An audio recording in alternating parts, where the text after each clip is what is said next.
তো বন্ধুরা, তোমরা সবাই কেমন আছো? ভালো আছো তো? নিশ্চয়ই খুব ভালো আছো। আমিও খুব ভালো আছি। তো আজকে সন্ধ্যাবেলায় দেখো আগেই চলে এসেছি আমার ঘরে। এই জামা কাপড়গুলো গুছিয়ে নেবো, ফার্নিচারগুলোও আজকে মুছে ফেলবো, কাল মোছা হয়নি। তো সেই জন্য ভাবছি যে আগে এই কাজগুলো করি, তা না হলে আবার অন্য কাজে ঢুকে গেলে তখন আবার এই ফার্নিচারগুলো মোছা হবে না। তো দেখো তাড়াতাড়ি করে জামা কাপড় ভাঁজ করছি। মেয়ে যদি ওই ঘর থেকে এই ঘরে চলে আসে তাহলে আমার আর এই ঘরে ভিডিও করা হবে না, সেই জন্য তাড়াতাড়ি করে কাজটা করছি। তো আজকে ফার্নিচারগুলো মোছা হলো, তারপর বেডশিটটা ভাবছি চেঞ্জ করে নেবো, আর জানলার পর্দাগুলোও খুলে নেবো। তোমাদের আগের ভিডিওতে বলছিলাম না যে পয়লা বৈশাখের আগে সমস্ত কিছু পরিষ্কার পরিচ্ছন্ন করি আমরা সবাই, তো সেই জন্য পর্দাগুলো আর কাচা হয়নি। তো সেই জন্যই পর্দাগুলো খুলে নেবো, পর্দাগুলো কাল কেচে দেবো। শোনো, এই ফ্রকটা ওয়ান পিসটা কালকে না পরশু দিন আমি আলমারিতে তুলে রাখলাম না, আবার বার করতে হয়েছে পড়তে যাওয়ার সময়। তো সেই জন্য আবার আর তুলবো না, আলমারিতে এখানেই রাখছি। তো দেখো শোকেস তো গোছানো আছে, আলনাও গোছানো আছে। তো একটা নাইটি রাখলেই হয়ে যাবে সব জামা কাপড় ভাঁজ করা। তো বন্ধুরা, তোমরা আমার অনেক অনেক শুভেচ্ছা ও অনেক অনেক ভালোবাসা নিও। আর ভিডিওটি স্কিপ না করে সঙ্গে থাকো, দেখতে থাকো। তো নতুন বন্ধু, পুরনো বন্ধু, তোমরা যারা লাইক, কমেন্ট, শেয়ার ও সাবস্ক্রাইব করোনি তারা অবশ্যই সাবস্ক্রাইব করে নাও, তাহলে আমার ভিডিওটি পৌঁছে যাবে সবার আগে তোমার কাছে।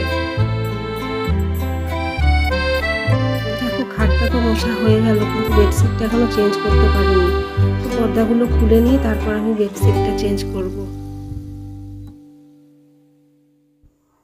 তো দেখো পর্দাগুলো খুলতেও পারিনি, সোনু চলে এসছে এই ঘরে, তাই এই ঘরে আর আমার কাজ করা যাবে না। এবার আমি পর্দাগুলো খুলে নিয়ে ডাইনিংয়ে চলে যাব। ডাইনিংয়ে যে কাজ আছে সেই কাজগুলো আগে সেরে নেব, তারপর সময় হলে পরে ও যখন উঠে আসবে এইদিকে তখন আমি বেডশিটটা চেঞ্জ করব। দেখো সোফা তো গোছানোই আছে, একটু ঠিকঠাক করে নিলেই হবে, তো আমি সেটাই করছি। আর এদিকে ফ্রিজও কাল মুছিনি, কিন্তু সেরকম কোনো ধুলো পড়েনি, আসলে হাওয়াটা হয়নি, তো হাওয়ার সাথেই ধুলো চলে আসে। তো সেই জন্য ফ্রিজ দেখছি পরিষ্কারই আছে। তো দেখো চলে এসেছি সোনুর ঘরে, মানে মেয়ের ঘরে। তো মেয়ের ঘরে আমি বিছানাটা ঠিকঠাক করে নেবো, ফার্নিচারগুলোও মুছতে হবে, কাল মোছা হয়নি। তো ভাবছি আগে এগুলো করে নিই, তারপর যদি সময় হয় তারপর ওই ঘরে আবার বেডশিট চেঞ্জ করতে যাব। মনে হচ্ছে না আজকে আর আমি বেডশিট চেঞ্জ করতে পারবো। এই ঘরে শুধু একটু ফার্নিচারগুলোই মুছতে হবে, সব কিছু গোছানোই আছে, কিছু ওলটপালট হয়নি। তো 3 দিন ধরে দেখছি সমস্ত কিছু ঠিকঠাক রয়েছে, গোছানোই আছে। তো বন্ধুরা, তোমরা যারা আমার মতো রাত্রে এরকমভাবে ঘর গোছাও বা পরিষ্কার পরিচ্ছন্ন করে রাখো তারা আমাকে কমেন্টে অবশ্যই জানিও। আর যারা রাত্রে ঘর গোছাও না, দিনে ঘর গোছাও, তো তারাও আমাকে কমেন্ট করো, আমার খুব ভালো লাগে কমেন্ট করলে।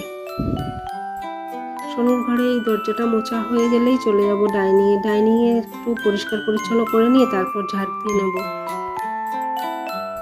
তো ডাইনিং টেবিল আর চেয়ারটা একটু মুছে নিচ্ছি। দেখো এখানেও বেশি ধুলো পড়েনি, কদিন আগেই পরিষ্কার করছি, সমস্ত কিছু ধুলো পড়েনি চেয়ারগুলোতে। তো চেয়ারগুলো, ডাইনিং টেবিলের চেয়ারগুলো না আমার মোছা হয় না, সব কিছু মুছি, ডাইনিং টেবিলের চেয়ার দুটো, চেয়ার চারটে আর আমার মোছা হয় না। তো দেখছি ধুলো পড়েনি সেরকম। আগের ভিডিওতে তোমাদের বলছিলাম না গণেশটা আমি 100 টাকা দিয়ে কিনেছি, কেমন হয়েছে, লাভ হয়েছে না লস হয়েছে তোমরা আমাকে কমেন্টে জানিও। তোমরা কিন্তু আমাকে কমেন্ট করোনি, তোমাদের ভালো লাগে কি ভালো লাগে না আমি বুঝতেই পারি না। তো বন্ধুরা, ভিডিওটি যদি তোমাদের ভালো লেগে থাকে তাহলে তোমরা কমেন্ট করতে ভুলো না। তো দেখো ডাইনিং তো ঝাড় দিচ্ছি, ডাইনিং হাফ ঝাড় দেওয়া হলে তারপর যাব রান্নাঘর, তারপর যাব সোনুর ঘর, তারপর বাকি যে হাফ থাকবে সেই হাফটুকু ঝাড় দিয়ে নেব। তো বন্ধুরা, তোমরা এই গরমে সুস্থ থেকো, ভালো থেকো, আনন্দে থেকো ও আমার অনেক অনেক ভালোবাসা নিও। আর গরমে 2বার করে শরবত খেও, আমের শরবত হলে তো খুবই ভালো, কারণ আমের শরবতে না অনেক ভিটামিন সি যায় শরীরে, আমে প্রচুর পরিমাণে ভিটামিন সি আছে। কাঁচা আমের শরবত কিভাবে বানায় জানো? আগে আমটা গ্রেটারে গ্রেট করে নিতে হয় খোসা ছাড়িয়ে, তারপর সেই আমটা মিক্সিতে দিয়ে বেটে নিতে হয়। তারপর ওই বাটা আমটা 1 চামচ কি 2 চামচ নিয়ে পরিমাণ মতো নিয়ে নুন চিনির সাথে মিশিয়ে শরবত করলে দারুণ শরবত হয়। তো তোমরা যারা যারা আমের শরবত বানিয়ে খাবে এইভাবে তারা আমাকে কমেন্টে অবশ্যই জানিও, আর যারা পোড়া আমের শরবত খাও তারাও আমাকে কমেন্টে জানিও। তো বন্ধুরা, আজকের ভিডিও এ পর্যন্তই। কাল চলে আসবো আবার নতুন কোনো ভিডিও নিয়ে, তাই আজকের জন্য টাটা।